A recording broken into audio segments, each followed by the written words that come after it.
സിബിന്റെ വാലിൽ തൂങ്ങി നടന്ന ജിൻഡോയ്ക്ക് ഇതാ നല്ലൊരു പണി ലാലേട്ടൻ കൊടുത്തിരിക്കുന്നു. സാറ്റർഡേ എപ്പിസോഡിൽ ലാലേട്ടൻ പറഞ്ഞിട്ടുണ്ടായിരുന്നു, പക്ഷെ സൺഡേ എപ്പിസോഡിലെ പ്രൊമോ വന്നപ്പോഴും ജിൻഡോയ്ക്കെതിരെ ലാലേട്ടൻ തിരിഞ്ഞിരിക്കുകയാണ്. ആദ്യമായിട്ടാണ് ഞങ്ങളുടെ വീഡിയോ കാണുന്നതെങ്കിൽ വീഡിയോ ലൈക്ക് ചെയ്യുക, സബ്സ്ക്രൈബ് ചെയ്യുക, അതുപോലെ നിങ്ങളുടെ അഭിപ്രായങ്ങൾ കമന്റ് രൂപത്തിൽ രേഖപ്പെടുത്തുക.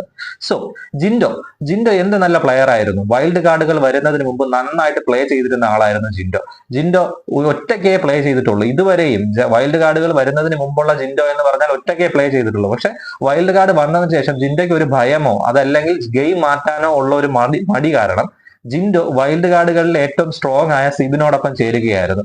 സിബിൻ പറയുന്നത് കേൾക്കുന്നു, സിബിൻ പറയുന്ന കാര്യങ്ങളോട് കുറച്ച് അനുഭാവം കാണിക്കുന്നു, അതനുസരിച്ച് പ്രവർത്തിക്കാൻ തുടങ്ങുന്നു. പ്രത്യേകിച്ച് ക്യാപ്റ്റൻ ആയ ശേഷം പവർ ടീം എന്ത് പറയുന്നു അത് തന്നെയാണ് ജിൻഡോ ചെയ്തുകൊണ്ടിരുന്നത്. സോ അത് ജിൻഡോയ്ക്ക് വിനയായി മാറിയിരിക്കുകയാണ്. ജിൻഡോ ഒരു കളിപ്പാവയായിട്ട് മാറുന്നു എന്ന് ലാലേട്ടൻ പോലും പറയുന്നു. അതിനർത്ഥം ജിൻഡോയെ ഒറ്റയ്ക്ക് കളിപ്പിക്കുകയും ജിൻഡോയെ കുറച്ച് ആക്റ്റീവ് ആക്കുകയും ചെയ്യുകയാണ് ബിഗ് ബോസിന്റെ ലക്ഷ്യം.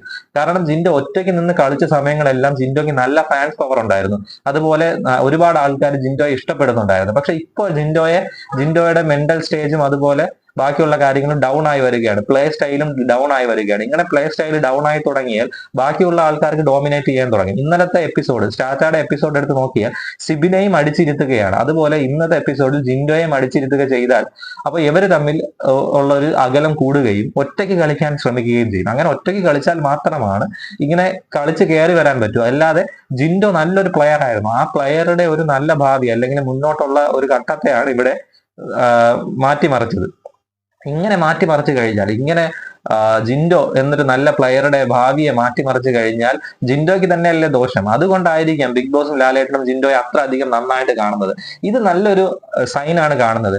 കാരണം ജിൻഡോ ഇനിയെങ്കിലും തിരിച്ചു ചിന്തിക്കും. ഇതുവരെയും തിരിച്ചു ചിന്തിക്കാത്ത ജിൻഡോ ഇനിയെങ്കിലും തിരിച്ചു ചിന്തിക്കാൻ നല്ല ചാൻസ് ഉണ്ട്. കാരണം ജിൻഡോ അറിയുന്നില്ലായിരുന്നു, അല്ലെങ്കിൽ ഒരു പക്ഷെ അറിയാത്ത പോലെ നടിക്കുകയായിരുന്നു ഒരു ഗെയിം സ്ട്രാറ്റജി പിടിക്കാൻ വേണ്ടി. അതായത് സിബിന്റെ സ്ട്രാറ്റജി എന്താണ്, സിബിൻ എങ്ങനെയൊക്കെയാണ് പെരുമാറുന്നത് എന്നറിയാൻ വേണ്ടി ആയിരിക്കാം ഒരു പക്ഷെ ഇങ്ങനെ ചെയ്യുന്നത്. ഇത് രണ്ടായാലും ഉറപ്പായിട്ടും ഇതൊരു നല്ലൊരു പ്ലേ ആയിട്ട് മാറാൻ ചാൻസ് ഉണ്ട്. നന്നായിട്ടാണ് ഇവിടെ പ്ലേ നടന്നിരിക്കുന്നത്. ഈ ഗെയിം തന്നെയാണ് മുന്നോട്ട് പോകുന്നതെങ്കിൽ ജിൻഡോയ്ക്ക് ഒറ്റയ്ക്ക് കളിക്കാനുള്ള ഒരു ഊർജം വരാൻ നല്ല ചാൻസ് ഉണ്ട്.